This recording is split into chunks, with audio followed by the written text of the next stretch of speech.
Hello, and welcome back to Crime Scene, where we take a deep dive inside major cases that are making the headlines.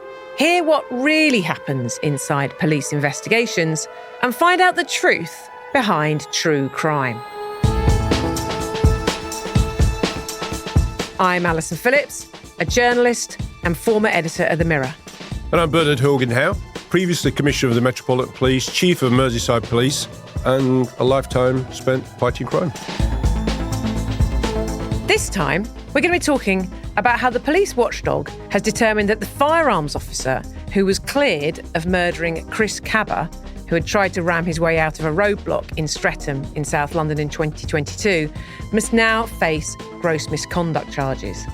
The Kaba shooting is among a small number of high-profile killings by police officers, including the shooting of Mark Duggan, which was later ruled a lawful killing and which set off the 2011 riots, and the infamous mistaken identity killing of Jean-Charles de Menezes. Numbers of fatal police shootings are very low. The most this century is 6 in 1 year, in 2005 and 2017. In 2013, no one died from police gunfire at all. But when they do happen, they do cause immense disquiet among the public. So today we're asking, what happens inside police operations when an officer shoots someone? Do cops really have the use of firearms under control? Bernard, let's start with the Chris Kaba shooting because it is so emotive, both for the family and for the police officers involved. Just to recap what happened there. In September 2022, Met Officer Martin Blake shot 24-year-old Chris Kaba through an Audi Q8 windscreen in Streatham after Kaba, linked to an earlier armed incident, tried to ram police cars. Kaba died the next day. Blake was charged with murder a year later, but pleaded not guilty, citing self-defence. He was acquitted in October 2024 after a 3-week trial. The case sparked protests led by Kaba's family and calls for justice, while armed officers threatened to disarm in solidarity with Blake. And in April 2025, despite his promotion to inspector, Blake was ordered to face a gross misconduct hearing, reigniting the controversy. Firstly, Bernard, you're strongly against this charge. We'll come back to the full detail of that later. But in essence, why do you feel it is so wrong? Well, when the IOPC announced their decision, then on their own reasoning, it didn't make much sense. It seemed to say almost that they had no discretion about making this charge because it was the same facts as the criminal charge, and yet it was a lower standard of proof for the misconduct. Now, I don't think that's true. I think it is a discretionary thing, and they do have an opportunity to not make that charge. And given everything that we now know, that, we know a lot about Chris Kaba's background. We know a lot about what happened, obviously, because we've had it exposed in the criminal case. And a jury of ordinary citizens took 3 hours. Quite often they'll take days if they're worried about a case, they're not quite sure. So I think there's lots of indication that this isn't a case in which gross misconduct proceedings should have gone forward. There's the issue that it's going to take another year to 2 years. It's already taken since 2022 for this officer to be under suspicion. And of course, along the way, he was named. Now, often we've kept officers anonymous because of the potential threat that might be from other people associated with the people who got shot, because often they are involved in organised crime. And Chris Kaba is well known. It looks as though to have been involved in some crimes before and was suspected of more that he could have been charged with. So there's good reason to suspect that the officer could be under threat. So you got the length of time, you got the fact that it seems an odd decision to make in this case. There are times when a gross misconduct charge, I think, could be made. Say, for example, the officer had misled the investigation in some way, but there's no allegation of that. Mm-hmm. Say he breached some professional standards, say he should have had a catch on the gun and he didn't contribute to the decision to shoot, but there was something he did that didn't follow procedure and would breach internal discipline. Then that would be a good reason to say, right, this could be gross misconduct, or other reasons why you might hold an internal discipline hearing. But that's not what the IOPC say. They say, based on the facts of the criminal charge, they want to put it before a misconduct process. So I found it all quite awful. So let's go back to the night in question of the shooting of Chris Kaba. Can you talk us through what that is like when the call presumably went out to an armed unit. How many of these armed units would there be in London that could have got that call on that particular night?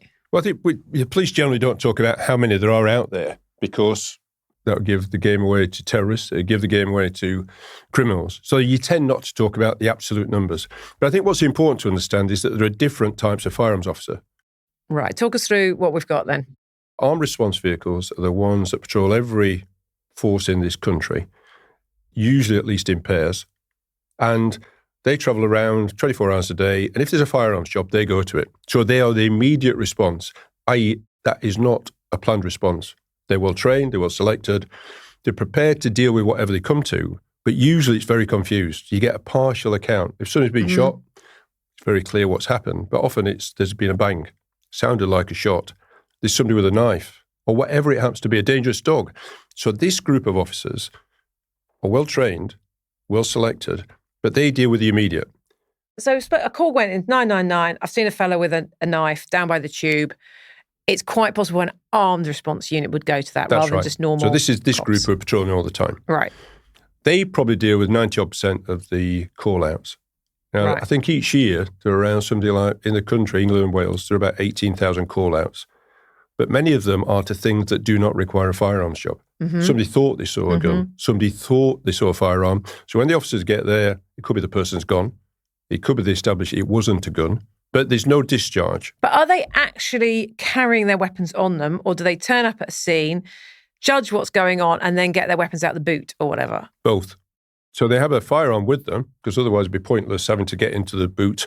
Yeah. But they have other weapons that are available. But the major thing is that they are the immediate response. So there are probably three other different groups of officers. So one are the ones who provide close protection and guarding. So we see these outside Buckingham Palace, we see them at Downing Street, and of course members of government and royalty are protected around the clock, wherever they happen to be. Then you have the group of officers who are probably the ones involved in this Chris Kaba case, who are the specialists. And then finally you have the ones who deal with terrorist incidents. And they're different. We saw this in the Menezes case, and we've seen it probably over this weekend when we had the Iranian, it to be linked to Iranian arrest around terrorism. So they're reserved for terrorist cases. But the ones that we talk about mainly here are the specialist ones. Now, these are ones who've had more training, and they are being selected from within that group of ARV officers, armed response vehicle officers. So they're regarded as more specialist. This is all the elite, yes. But what's principally different about their role is that generally these are planned operations. But presumably they're not used that frequently. No, they're used less. So because, well, first of all, there aren't that many guns in the UK. I mean, I went and looked in New Zealand. There's only 5 million people, but they have 500,000 guns. Wow. Rural community. Yes. But we don't have that many. You can't have handgun in the UK legally. They aren't. Criminals can get hold of them. So generally, we've got very tight control over firearms, which means, fortunate for all of us, that there are less opportunities for criminals to carry them and less likelihood of a cop facing them. So at the moment, I think there's about 6,000 officers who are, just over 6,000, who are trained to carry firearms. Right. Bearing in mind, there's about 150,000 cops. But of that 6,000, the bulk are in the armed response vehicles. Or in London, it's slightly different because you've got a lot of people armed who are protecting Parliament. Yes. Heathrow Airport. Yeah.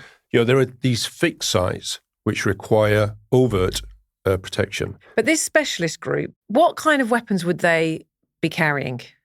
Well, they don't talk about it a lot because, again, they have very little going in their favour. If you're facing somebody with a gun, you don't want to give the surprise away. So they don't tend to talk about the types of weapons. But it's fairly clear there are handguns and then there are long barrel weapons.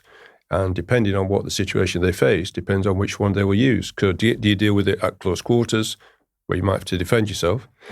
Or do you deal with it so you're protecting a large area, say it's around a big public event and you're having to look from a roof and you need to use a long barrel weapon? And I think it's fairly clear that if you look at Heathrow Airport, people see what they're carrying.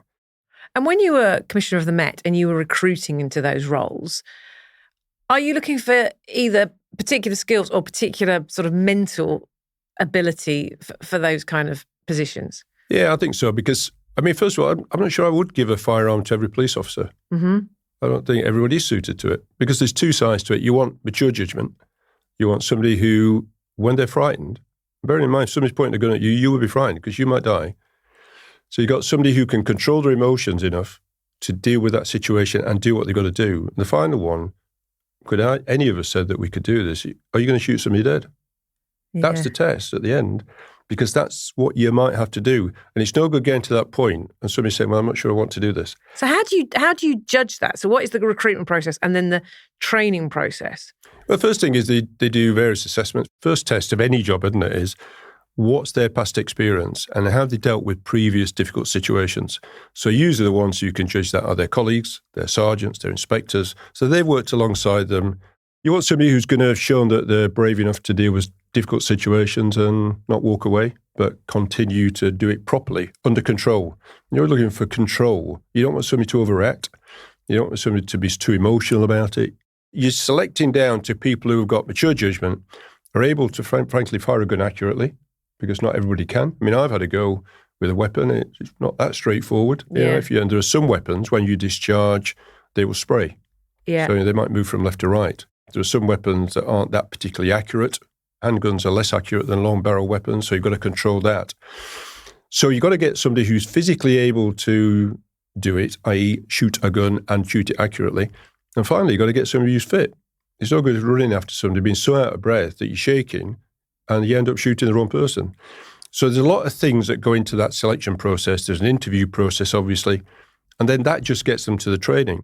And they've been quite a lot, to the point where we worried sometimes we weren't getting enough people trained through. But I prefer to have a high standard before you give somebody a gun. And the final thing I would say is that obviously if you're looking somewhere like America, it's a condition of your employment that you carry a gun.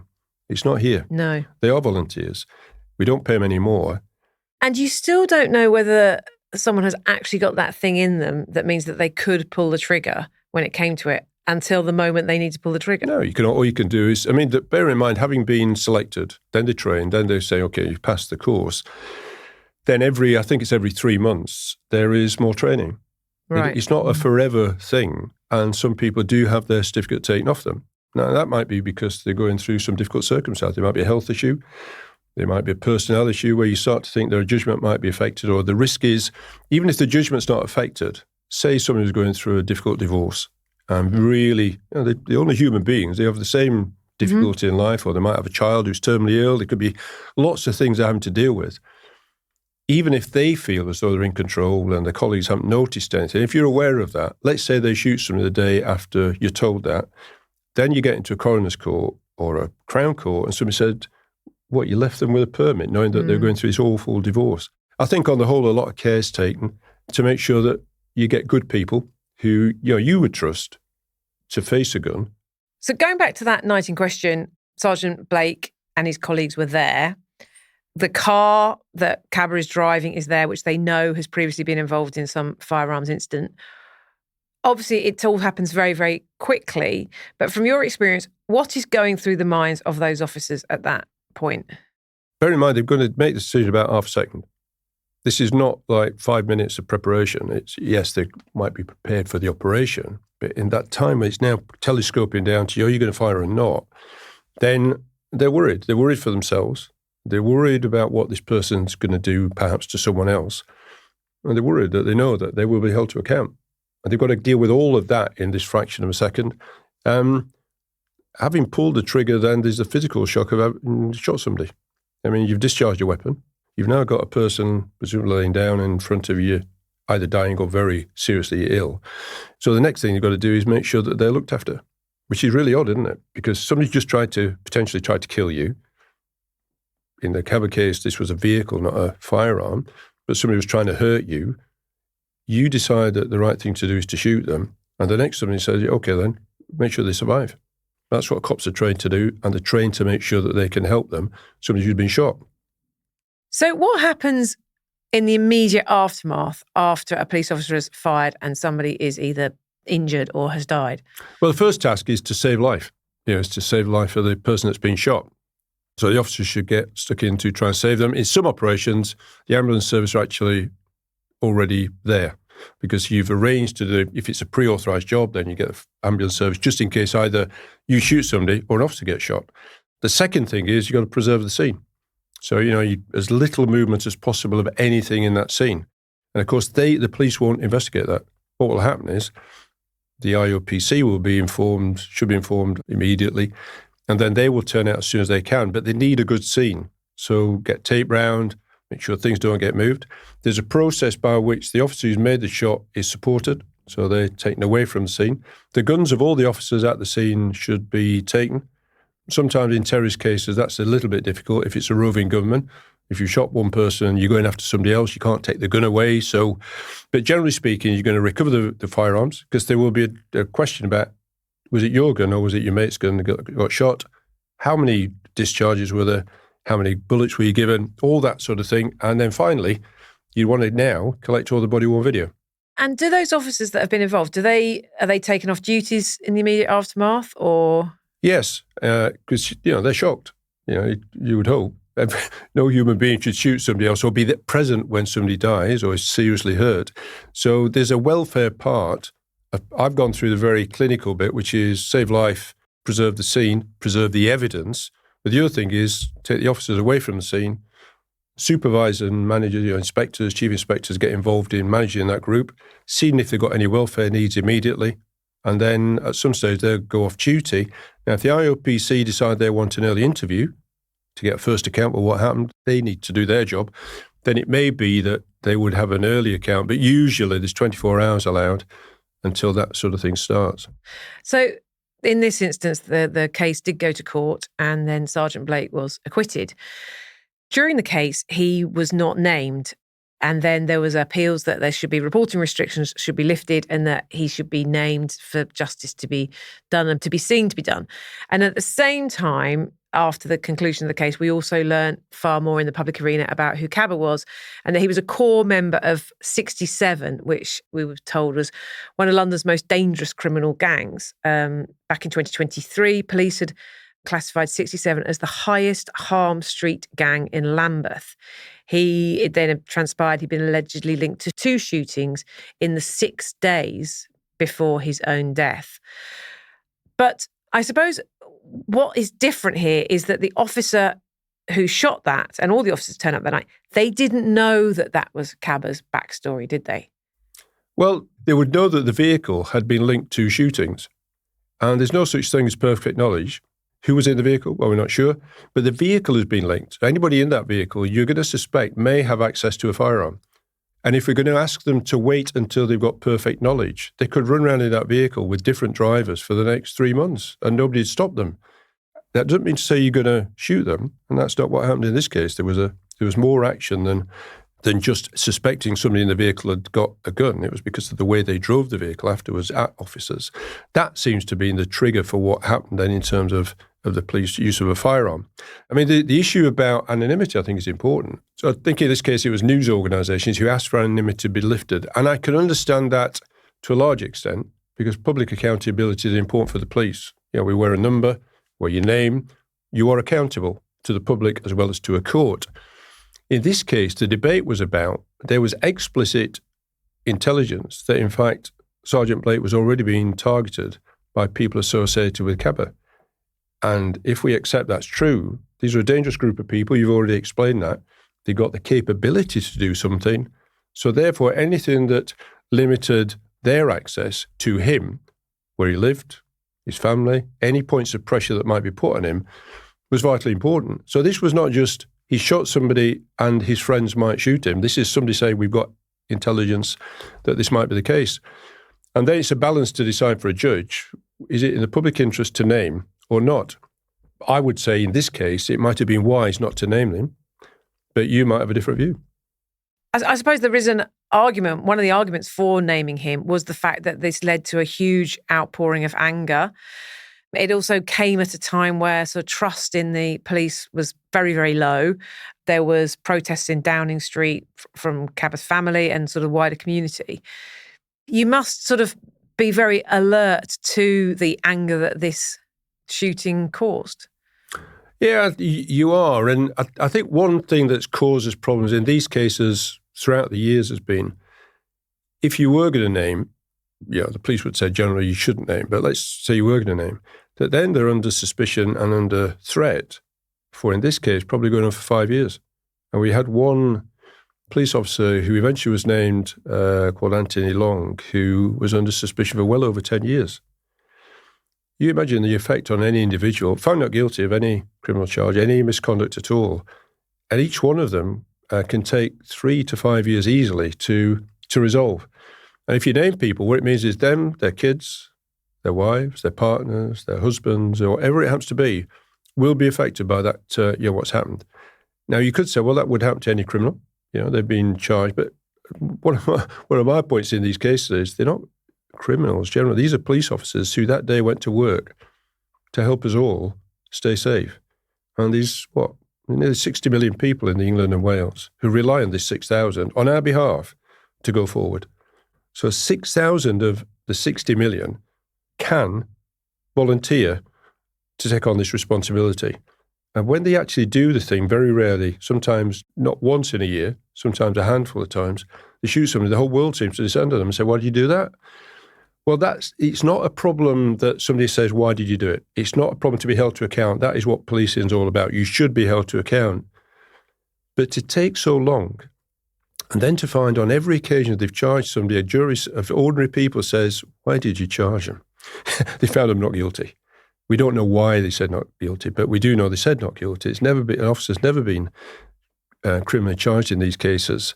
It does make you wonder about the decision-making process and whether it seems more political than it does based on the law.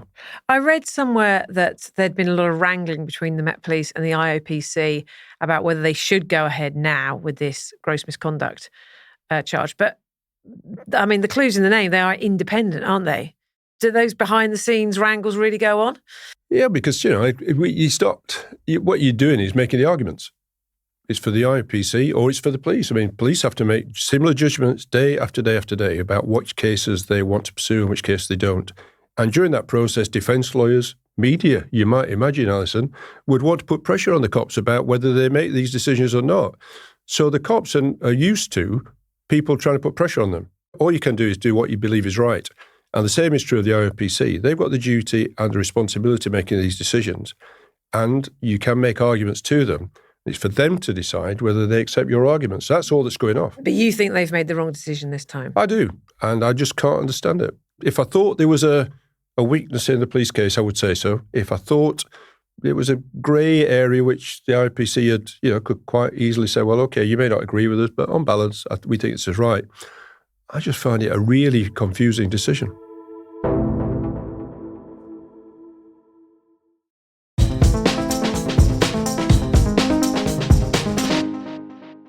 And then there were 2 other high-profile, contrasting cases that we should discuss and what they tell us.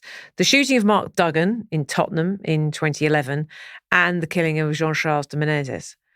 So Duggan was shot and killed August the 4th, 2011. That was a targeted operation by the Trident unit, which looks at gangs, doesn't it? Officers claimed Duggan was an armed and imminent threat, but his death led to huge protests and was a trigger really for those awful summer 2011 riots.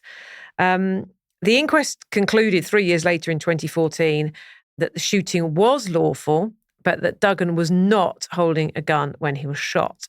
The jury accepted police's claims that he'd thrown the weapon away shortly before the shooting. Now, you became Met Commissioner that year, 2011, didn't you? What do you recall of that day? Well, the previous commissioner had resigned, and I went in as temporary deputy for about 6 weeks. And it was during that period where Mark Duggan was shot by the Met, and then the riots that you described happened. So days before I became commissioner. And it was a terrible event. But the jury accepted a few years later that what had happened was that Mark Duggan had picked up a gun from a property. Either he or someone had put the gun in a sock. The sock was in a shoebox. He took the box into a taxi. The taxi was stopped. As he left the taxi, in his hand he had a sock with the gun in it. The officer, confronted by that, decided to fire. And at some point, either he threw the gun or one of the bullets that hit him caused him to spasm. And the gun was found, I think it was about 18 to 21 foot away. And the immediate question was, why did he shoot a man who had no gun in his hand? But I think the jury accepted he had a gun in his hand, but at the point he was shot, it had gone. So he potentially was a threat. Anybody with a gun in the hand, whether it's in a sock or whatever it is a threat. And the jury accepted that this was a lawful killing. So were you part of the authorisation process that day? No, not in that case. No, in fact, the Met, because of its size, then you've got at least 2 or 3 tiers of chief officer. So you've got commissioner, deputy, assistant commissioners, commanders, DACs. In most, 42 of the force, they don't have all those ranks. I think the Met has 9 ranks, everybody else has 7. So because of the number of authorisations each year, then it generally is carried out at a lower level. So I wasn't involved in that. But I supported, what they did. They got good reason to authorise a firearms operation about somebody who's picking up a gun. Can you remember when that call came through to you and they said, right, we've shot somebody? Yeah, so it was shocking. They didn't have to report to me because of the temporary, I was deputy, so it wasn't something they had to report. It was more of the operational line. But yeah, it's always shocking when somebody dies, and it's always shocking when a police officer is involved in that death. So that was shocking. But of course, for the officer involved, one of the things that developed over time, I remember, was that one of the things you do immediately after a shooting is that you remove the officer's permit for at least a month. And the idea is that, well, first of all, you don't know what happened. Did they do something wrong? Did they do something right? You need about a month for someone to establish what happened. As a welfare issue, they are shocked. And all the research shows that it's good to stop them having that responsibility for a period of time. But of course, the longer it goes on and you hang on to that permit, the officer and their colleagues, well, you're judging them. They are professionally defined by being firearms officers, and that permit allows them to carry a gun. If they don't have it, they don't carry a gun. And I got to hear, because by now as commissioner, that in fact his colleagues, this officer's colleagues, were getting angry about the fact we haven't given them the permit back. So I got them in a room to explain, and I thought they deserved an explanation for all the reasons I've said. I think they're serious people who do a difficult job. And what we talked about, one thing was that we had a riot. This whole city was in flames. 26 of the 32 boroughs had riots. We didn't want that to happen again. And it was our response to do our best to make sure that didn't happen. That's a very serious consideration. They may not have always thought it was right, but I'd got to think about it, as had the government and other people. But nobody put any pressure on me around that. But I got a responsibility to keep the city safe, and you'll take it serious. That's 9 million people. You've got to do your best when riots happen to stop them happening again. The other thing that I explained to them was, let's say I give, and the officer was sat there while we're having this conversation, let's say I give, and I named him because they knew him, his permit back, and the day after he goes out, he shoots somebody else. You imagine what's going to descend on his head. It's all right me saying, that's fine because we've given the permit back, that's his responsibility. It's my responsibility as well to not put him in a position where he'll find it very difficult to explain to people, and the minute you give him his permit back, he shot somebody else, and that could happen. I think almost when a firearms officer, because it happens so rarely, most of them pass through their career without ever discharging a weapon, let alone hitting anybody. I think once they've discharged their weapon, it can be really difficult to carry on doing that job, because for the reasons I'm explaining. And did you speak to the officer that did shoot Mark Duggan? Yes. And how did it impact on him as a person? He was a really balanced guy. He was one of these people who you meet and you think, thank goodness he's somebody that we've given a gun to. He talked through about how it had affected him. What I really appreciate about him, and when I met Anthony Long, the man I mentioned earlier, is that they were really balanced in the fact that even though they were under inquiry for so long, they understood why it happened. Their colleagues were more angry about what they were going through. But as individuals, they understood they had to be able to account. They understood there was a process that was independent of the police, and they understood that many people in some communities, particularly in London, say the black community, could be very suspicious of what had happened. They got all that. In fact, they were so understanding, I was getting angry on their behalf as well. But they were, what was persuading me more and more, when you meet some people, you think they can be a bit irrational in their response, or they're selfish, egotistical, or all they consider is their own point of view. They were at a moment of great pressure on them and their families. They were thinking about other people, which I found a really great quality. Yeah. And do you also have to get sort of a green light from the IOPC before they can get their gun back as well? Yes, you want to talk that through, because sometimes they might not only not have the permit, they may be suspended, and that suspension can be ordered by the IOPC. And before I saw them, we would let the IOPC know, even though they're our officers, and I've got every right as a leader or manager to talk to them, as you would to one of your journalists. What you don't want to be done is to be thought to be interfering in any way in the investigation. So we'd always tell the IOPC, we're thinking about this meeting. Is that going to cause a problem for your investigation specifically? Are you interviewing them on that day? Is there anything that you're worried about is going to cause any obstruction? We would always let them know. And if they got any hesitation, we wouldn't do it. But generally speaking, they didn't stop that sort of thing because they understood why we were doing it. And then we have to talk about probably the most high profile and shocking error in police firearms use in modern times, which was the killing of Jean-Charles de Menezes on July the 22nd, 2005 at Stockwell Underground Station.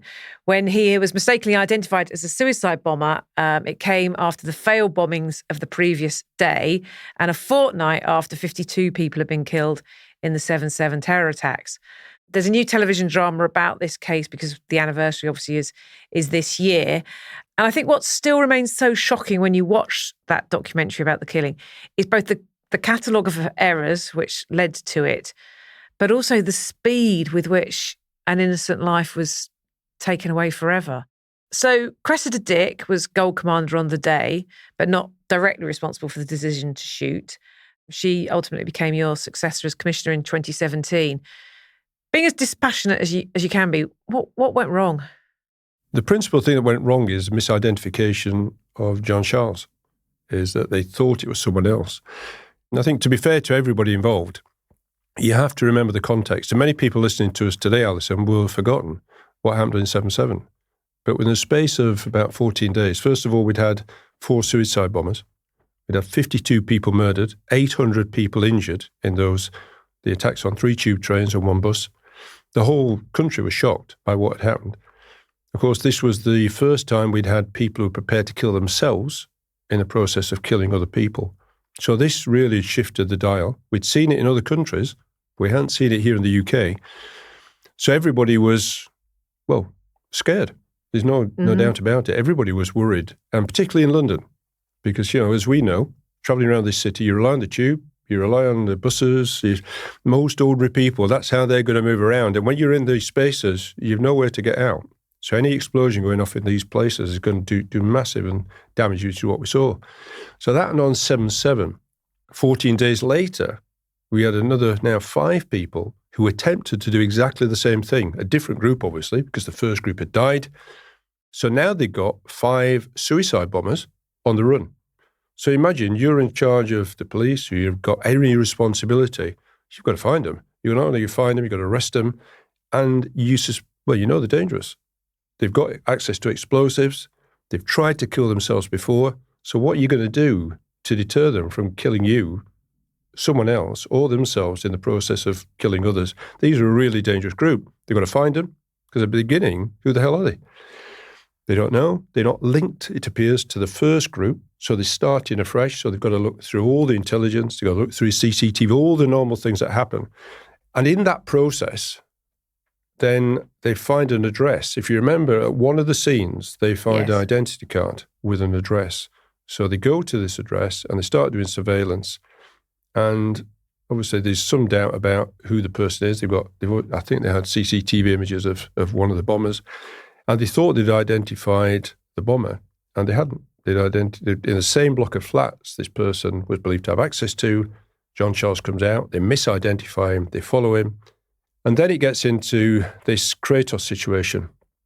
Now, Kratos was created in firearms terms, authorised by the government, authorised by the police, so that generally what happens is that police officers are going to try to fire to stop somebody. And so that's not shoot to kill, it's shoot to stop. Well, it's still shoot to stop, but shoot to stop in the context that somebody, if you allow somebody to move their hand and press a button and they kill themselves and you and everybody else, you've got to stop them pressing that button. So essentially it is shoot to kill then? It's always said to be shoot to stop. Yeah. So there are, it's said to be aimed at the head or the legs, because if you hit the torso, you might ignite the button if that's where it is. And that is in law allowed. Because the criminal law basically said the police or the state can use force, any force that is reasonable in the circumstances. And people say, what the hell does that mean? Reasonable. What it means is, if you're a child and you're facing a 6'6" man, it's probably not going to be a fair fight. And if you think about it, have they got weapon? Have you got explosives? So depending on the seriousness of the threat, depends on how you respond. And in this case, if somebody's going to kill themselves with explosives and you or others, then using a firearm seems reasonable. The only question is, how do you apply it to stop them pressing that button? So Kratos was created, and the idea was that senior officers helped take that decision. They decided it was a Kratos situation. And then the officers on the ground have got to make their decision at the time. And obviously, John Charles got onto first of all, he got onto a bus. They didn't approach him there. But then he got onto a train. They also were worried about the tube station, tube attacks again.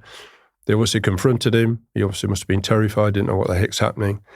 And as he's got up, they've shot him dead. Now that is just an awful set of circumstances. Shouldn't have been misidentified, but human beings do misidentify people sometimes if you don't have exactly fingerprints, DNA, all the other things, or you met them 10 times before in the last 2 weeks, all these things that we know they didn't have at the time. But it was in a situation where people were killing large numbers of people. 52 people murdered, 800 people injured, some of them for the rest of their lives, badly affected. You can't have that carry on happening. So they were in a really difficult situation. Could it have gone better? Of course. But I think people can understand in very difficult situations, sometimes bad things happen. We see it in wars. This is not a war, but it is when somebody on our behalf has got to take a difficult decision. And what about the accountability there, though? So no individual officers were prosecuted. There was a case in 2007 and the Met was found guilty of breaching health and safety laws. Is that sufficient? Was that sufficient accountability for a lost life? Well, if you think about it, what happened was that there was an inquest, but not a criminal charge. And the inquest found that it wasn't an unlawful killing, i.e. there was a reason that the firearms officer got involved. It was obviously the right person they shot, but had it been the right person, there was a good reason for it to happen. And they understood and presumed the misidentification in all the circumstances. So they decided, ordinary people decided that this was it wasn't an unlawful killing. And obviously, Crown Prosecution Service must have concluded the same thing because they would have charged the individual and query anybody senior. But I suspect the whole system was quite understanding at the time because of the situation they had, 7/7, and the fact that suicide bombers were becoming an issue. And so the decision that the Crown Prosecution Service officer made was that this was a health and safety issue, i.e. were the Met operating system that kept people safe, concluded they weren't. And in fact, I think the Met pleaded guilty to those charges. There was a very large fine and some large costs. But it's true that no individual was held to account. But I suspect what everybody's made the judgment is awful outcome. But in human systems, sometimes terrible things happen. And at times of high risk, more terrible things happen. And terrible as it is, I'm afraid human beings make mistakes. So looking at the whole issue more broadly, what are the numbers that we're talking about in terms of incidents where police are shooting? Well, I think we talked earlier about it's probably 18,000 incidents a year where firearms officers are deployed, but they only discharge probably less than 10 times a year. They don't always hit. Sometimes the bullets will miss. Sometimes they will injure. But generally speaking, if we look back over the last few years, some years no one's got shot dead. The most, I think, has been 6 over the last 15, 20 years. And 2 or 3 is not unusual. Not just in London, we're talking right across the country. Other officers in other parts of the country, quite often in rural areas, because shotguns are available and, that can be an aggravating factor. So on the whole, we don't see many where firearms officers are discharging weapons. And I think what that shows is they're not trigger happy. They're not a group of people who we really should be worried about, who every day are going out and shooting people. They're not. It's clear they're not. If you look at America, they shoot dead 3 of their citizens a day. And yet, obviously, we have just had this case relatively recently with Sergeant Blake, which does make you question, is the legislation or the guidelines around firearms fit for purpose? I don't think so. And what I argue for is that, first of all, the officers should not have immunity. So I'm not arguing for that. But I do think the law should give them some comfort on our behalf, that when they go forward, at least the law understands a little of what they're going through. I don't think it does in any way at the moment. If you think about in some aspects of law, if someone attacks you in your home, there is a higher threshold before you will be charged because you're protecting yourself, your family, your home. At the moment, for police firearms officers, there's no higher bar. It's just they treat in exactly the same way as the criminal who was at the scene by choice with a firearm So I'm left wondering why the hell they do it sometimes. We ought to be grateful for the fact they continue to do it, given some of the cases where, they've been held to account for so long. It's not the accountability, it's how long, and some of the decision-making in it, I think, has been flawed. Do you want the Home Secretary to look at this as a matter of some urgency then? Yeah, I've mentioned it in Parliament, and I've asked for, I think it was in this case, said that I think there should be a different approach in law. And we've had all sorts of reassurances about reviews, all the rest of it. The lawyers don't want to carve out a group of people who are affected differently by the criminal law, which I understand. But they carved out as 6,000 out of nearly 60 million who are different anyway, because we give them a gun. We say they're the only ones in society who can challenge somebody else who's got a gun or is dangerous in some other way. So we say you're special, but when it comes to the criminal law, you're treated in exactly the same way as a criminal. So just to reiterate, I'm not saying immunity. I'm not saying there should be no accountability, but two things I think have got to change. One, they've got to be given some comfort in law that there will be more understanding before you get to a criminal charge, and it's got to be quicker. What happens at the minute is that the process is sequential. So we've just seen in Sergeant Blake's case, there's an investigation, consideration of a criminal charge, then it comes back for a misconduct. Why can't it be done in parallel? Why are these things done sequentially? There's nothing to stop the IOPC considering this case during the period before the criminal court. Why did they have to right? You might say, well, we've got to consider what was said in the criminal case. I get that. Nothing in this case really changed an awful lot, but that took another 6 months before we then got another decision. So I think it ought to be done in parallel, and there ought to be some time limit set. I think for a criminal case to get to committal, it's about 100 days. That's the time limit for a committal. It started in Scotland, really good system we took from Scotland. Yet in a police firearms case where somebody died, very serious outcome, we're taking 5 years to get to the end of it. That can't be right.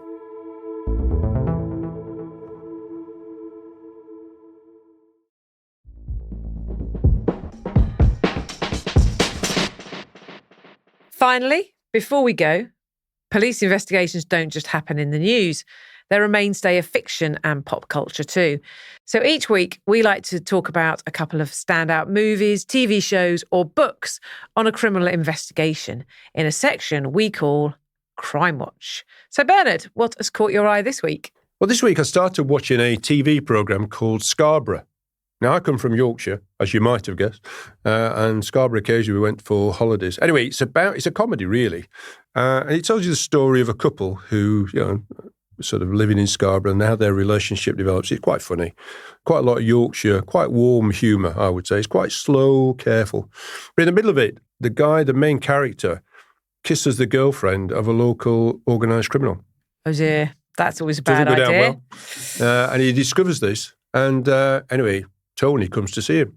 And Tony said, eventually he accepts this guy's explanation. It wasn't really his fault. But there was his debt.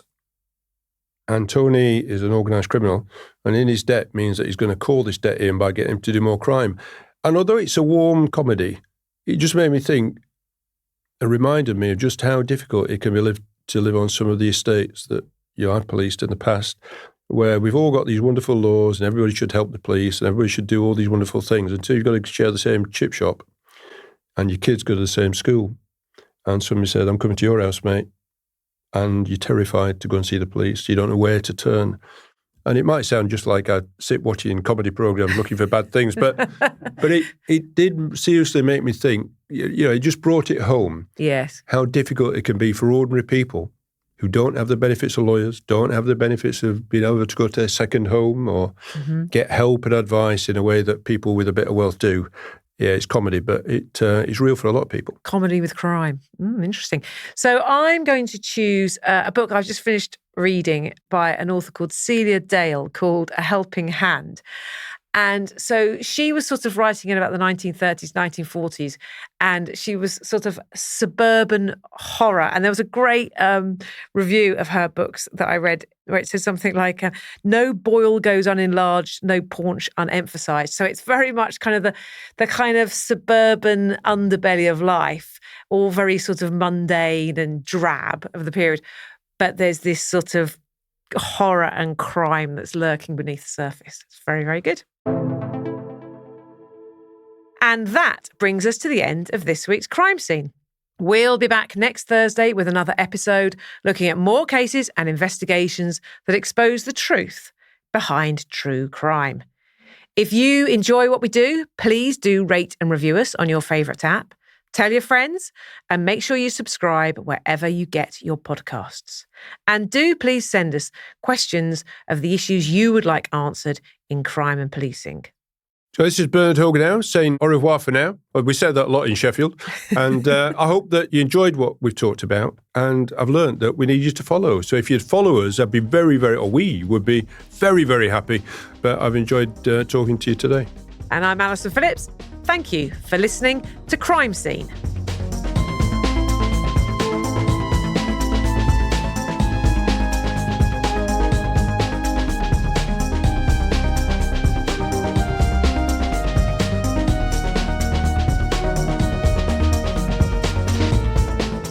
Crime Scene was presented by Bernard Hogan-Howe and Alison Phillips.